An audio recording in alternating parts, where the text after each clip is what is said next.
Hello, and welcome to worship with us. Well, really Bible study, not worship. Sorry about that. Got too many things going on up in this noggin. There's not enough room for it all. So welcome to these mini Bible series as we look ahead now to Sunday, what we call All Saints Sunday. It will be November the 1st. Wow, I can't believe it's November already. So today is Monday, October still, the 26th, 2020.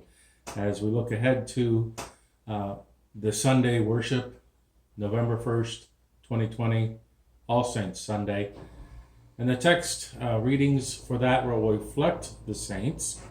And our first reading comes from one of the more confusing books of the New Testament, the Revelation of John, in the 7th chapter, verses 9 through 17.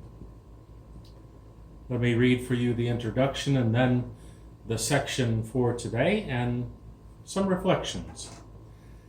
The book of Revelation is written to 7 churches in Western Asia Minor during a time of great oppression. Today's reading is a response to the question asked in chapter 6, verse 17, who is able to stand?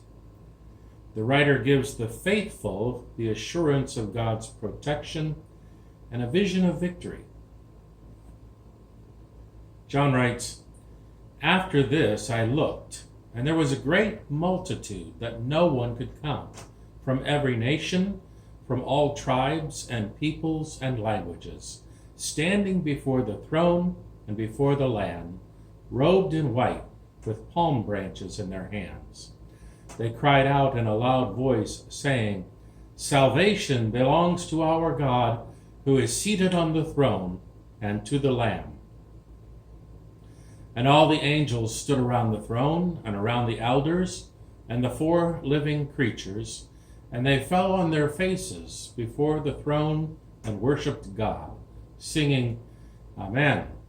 Blessing and glory and wisdom and thanksgiving and honor and power and might be to our God forever and ever. Amen.' Then one of the elders addressed me, saying, 'Who are these robed in white, and where have they come from?' I said to him, 'Sir, you are the one that knows.' Then he said to me, 'These are they who have come out of the great ordeal. They have washed their robes and made them white in the blood of the Lamb. For this reason they are before the throne of God and worship him day and night within his temple. And the one who is seated on the throne will shelter them. They will hunger no more and thirst no more. The sun will not strike them, nor any scorching heat. For the Lamb at the center of the throne will be their shepherd, and he will guide them to springs of the water of life, and God will wipe every tear from their eyes." Here ends the reading. Thanks be to God. The first half of this reading, verses 9 through 12, describes a mass of people, too many to count, coming from every corner of the world, worshiping God. Verse 9 says, every nation, from all tribes and peoples and languages. The inclusion of all peoples, in other words, Gentiles, anyone who's not Jewish, in a vision of the eschaton, or the end times, was not uniformly accepted in all sections of Judaism. The diversity of perspectives within Judaism meant that such an inclusive vision at the end times created a challenge within the early Christian church as well. When discussing the issue of Jews and Gentiles and God's plan for salvation, even the Apostle Paul is forced ultimately to leave the details up to a mysterious God. In Romans chapter 11, verse 33, Paul writes, "Oh, the depth of the riches and wisdom and knowledge of God! How unsearchable are his judgments, and how inscrutable his ways." Which is kind of a poetic way of saying, God is God and we are not, so let God make the decisions about who gets in and who is saved. The Apostle John is interested in continuity with the past, as he labels this large work called Revelation as prophecy. And he infuses much of what he writes here with imagery that comes right out of Israel's scriptures, what we call the Old Testament, what they call the Hebrew Bible.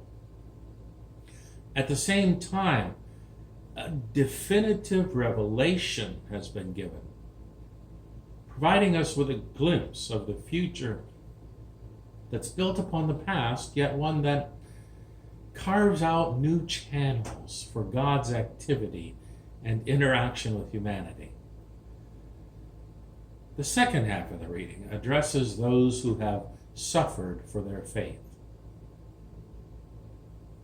In the future, they will no longer hunger or thirst or be afflicted. Their every tear will be wiped away by God. And I'm sure this part sounds wonderful for every person who's ever read it.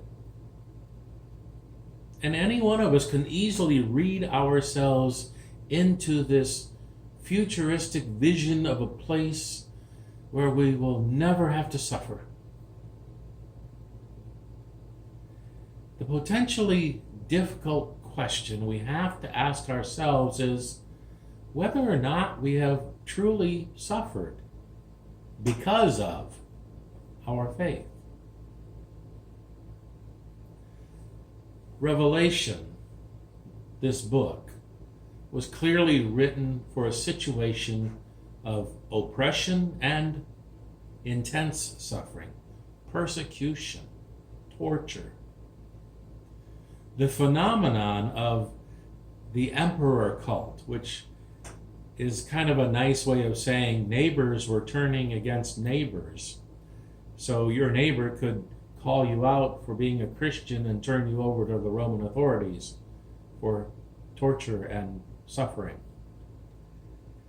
And this emperor cult seems to have posed a significant challenge for those in John's community, to the point that some of them have given up their lives. They've been martyred because they have professed a faith in Jesus Christ. Now, certainly, there are Christians in this 21st century in some countries who have and are suffering because they profess a faith in Jesus Christ. Many have been tortured. Many have been martyred. Not taking anything away from that. In my 35 years of ordained ministry, I have not personally had any member of any congregation I have served who has been persecuted because of their faith in Jesus. Frankly speaking, we all live pretty comfortable lives with many freedoms in our religious practices. And it would be naive to try to compare our aches and pains and illnesses to the suffering that John is talking about in this reading and to the people that he is writing this book to.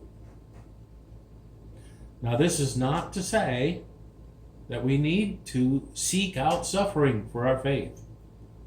There's nothing in this reading that says that we have to suffer before we can join the multitude that gathers before the throne of God.